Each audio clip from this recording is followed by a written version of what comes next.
سلام بچه‌ها، چطورین؟ امیدوارم کارتون خوب باشه. اولین ویدیو یوتیوبی ما با هم بله.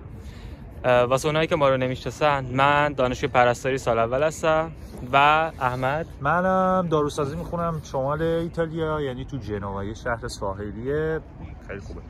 آره. این ویدیو برای معرفی خودمون بود و اینکه احمد اومده بود اینجا گفتیم یه ویدیو با هم پر کنیم و ناپولی هم قراره بهتون نشون بدیم. بیا کازرتا. اگه میخواید خوب زندگی کنید بیا کازرتا، اگه درس میخواید بخونید نه. داداش نظرت راجع به کازرتا؟ خیلی خوبه. خیلی راضی. من میدونم راضی. اتوبوس نیست. دیگه شوپرو اومدی، تقصیر ما چیه؟ اعتراضاته، نمیخوان کار کنن، میگن پول بدید ما کار نکنیم. دیگه ایتالیا کسی کار نمیکنه. اگه میخواستن کار کنن که ایتالیا نمیومدن. آره موافقم. بله. حالا قراره که با هم بریم تو همین شوپرو ناپولی. کلی هم قراره پوستمون کنده شه. بریم ببینیم چی میشه. خب احمد جان، نظرت راجع به کازرتا؟ این خب گفتم، ولی یه چیزی داره، شهر کوچیکیه ولی حس و حال خوبی داره، مثل شهرهای کوچیک ایرانه. حالا من هم لرستان زندگی کردم، درود، هم تبریز، یه جاهایی مثل دروده، ولی خب حالا با این تفاوت الان نگید بگید آقا خونه‌اش قشنگه، ماشیناش قشنگ داره، ولی اون جو همون شکلی، آدما ساده‌ان، بعد گرمن، صمیمی‌ان. اینش هست. خیلی آره، کلاً هم کارم نمیکنه. کارم نمیخوام بکنم. آره. کارم نیست، دنبال اینن که کار نکنن. حالا مثلا جنوا هم اینجوریه، مثلا مرخصی کاری میگیرن، الکی میگن مثلا مریضی میتونن نیان، یا مرخصی عادیشون رو میگیرن نمیان. بعد فریه دارن، یعنی استراحت سالانه، اونم میگیرن، اونم نمیان. استراحت کلا نمیان. کلا استراحت. روش کار ایتالیایی خوبه دیگه. کار نکنی درآمد داشته باشی. دوست دارن همیشه اپریتیو بزنن، یه چیز دارن به نام اپریتیو، یه نوشیدنی با مثلا با چند تا کالواس و سوسیس و چیپس و از این جور چیزا میشینن با هم میخورن، گپ میزنن، یه اپریتیو. طرف 80 سالشه میره میشینه میگه آقا بیا بریم یه اپریتیو بزنیم. اینجوری بیان دیگه. بله.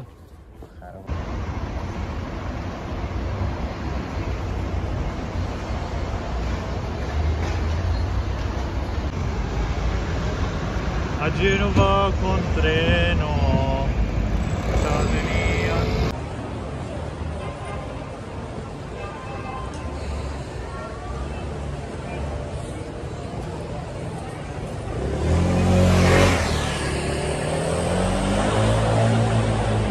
آقا داستان رفاقت ما برمیگرده به کی آقا احمد؟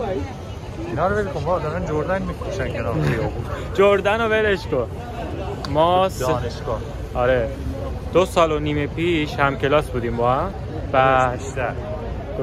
داداش من 2 سال تهران بقا موندم. آقا 2 سال و نیم، 3 سال قبل.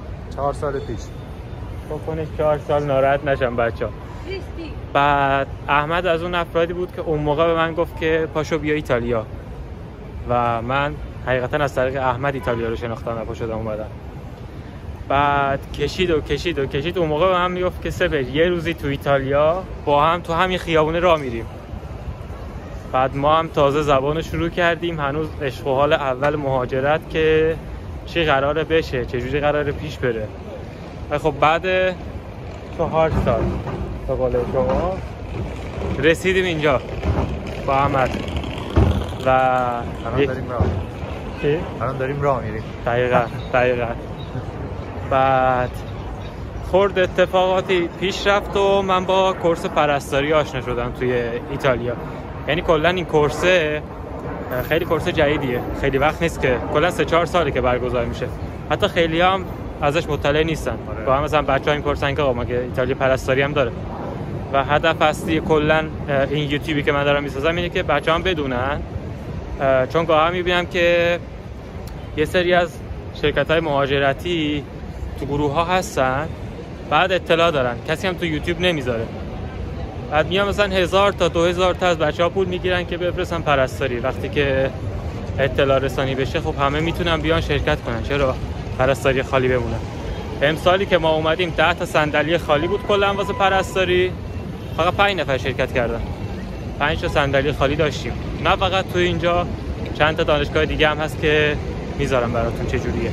راجع به آزمونش هم میگم و رقابتش چجوریه. حتی گروه هم داریم، گروه هم معرفی میکنم که بچه‌ها جوین بشن و لینکشو میذاره زیر همین ویدیو. لینکش هم میذاریم زیر همین ویدیو.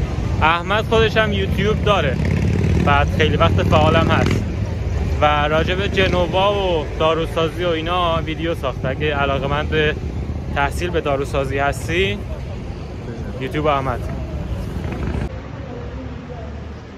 اینجایی هم که میبینین از میشه گفت توریستی ترین خیابونه، کثیف ترین خیابونه. حالا ولی خب توریستی هم هست دیگه. خیلی از توریستا میان اینجا که مثلا غذای ناپولی رو بخورن. سگ بیا اینجا. داداش میافته تو ویدیو. بیافته ببینم واقعا آشنا شدم. و این هم یه ویو از وضعیت ناپولی. خیلی شلوغه دیگه، بیش از حد شلوغه. گاهی همین شلوغ بودنش اذیتم میکنه. و راجع به شلوغی شهر، کلا همیشه شهر شلوغه. خوشبند من خیلی مشخص نیست، ولی دیگه مثلا باید عادت کنین دیگه مثلا بخوای بیاین ناپولی زندگی کنین. و اینکه حقیقتا مشکل پیدا کردن خونه رو هم نمیشه دست کم گرفت. خیلی ها اصلا ناپولی نمیتونن پیدا کنن و یکی بچه‌ها تازه پیدا کرده بود اتاق مستر، میگفت من 740 تا 700 تا دارم پول میدم واسه اتاق مستر. با این حالی که با 740 تا باید یه خونه بگیری دیگه، 740 تا پول یه اتاق نیست. مشکلات اینجوری هم خیلی داره. بعد اینکه قرارداد رجیستر شدن به کسی نمیدن اکثر موارد و موقعی که هاسپیتالیتی داری، اولا که با سال دوم نمیتونی پرمیسو پر کنی چون باید رجیستر شده باشه. و اینکه هاسپیتالیتی خیلی اعتبار نداره دیگه. صاحبخونه هر موقع بخواد میتونه بگه آقا خالی کن، نمیخوام دیگه اجاره بدم. یا مثلا پسرم داره میاد.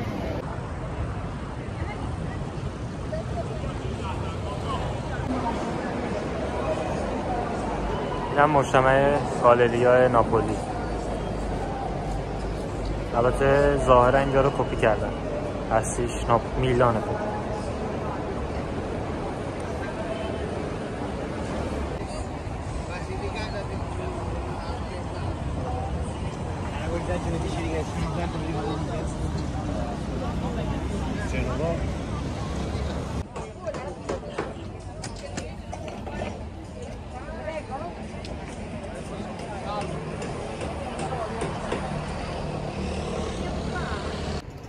خب بچه‌ها اینم قسمت آخر ویدیو. حالا اگه دوست داشتین سابسکرایب کنین و ویدیو رو لایک کنین. پیج کانال احمدم میذارم پایین که اونم سابسکرایب داشته باشین. و هیچی دیگه راجع به پرستاری براتون میگم، راجع به شهر ناپولی امن هست نیست، مثلا میارزه یکی بیاد جنوب ایتالیا یا نه. تا ویدیوهای بعدی خدا. خیلی تاثیرگذار بود واقعا. دست دارم هر تاثیر اون ورده. مرسی.